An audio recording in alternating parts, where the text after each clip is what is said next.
I know that someday. ¡A Chicago! ¡A Chicago! ¡A Chicago, a Chicago! ¿Tú tienes coche? Yo tengo coches, claro, aparcado delante de la librería. ¿Qué está pasando No aquí? está pasando nada. Que no, o sea, no. ¿Te vas a otra punta del mundo? ¿Puede que no nos veamos nunca más? Claro que nos veremos, Ana. ¿Cuándo? No sé. En un futuro. ¿Y si te mueres? Ana, no tengo intención de morirme, ¿vale? Vale, adiós. ¡Hacemos autostop! ¡Te doy una hostia! ¡Mi hermano! ¡No llames a tu hermano! ¡Quiere coche! ¡Ese coche huele mal! ¡Abrimos las ¡Que ventanillas! tú eres imbécil, Ana!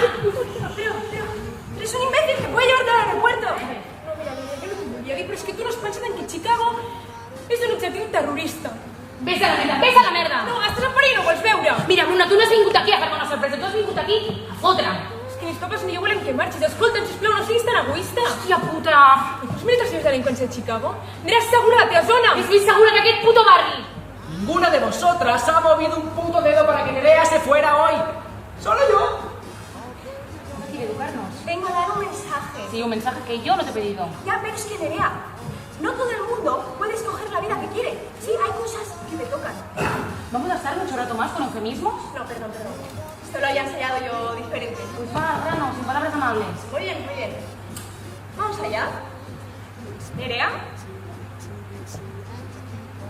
eres una hija de puta.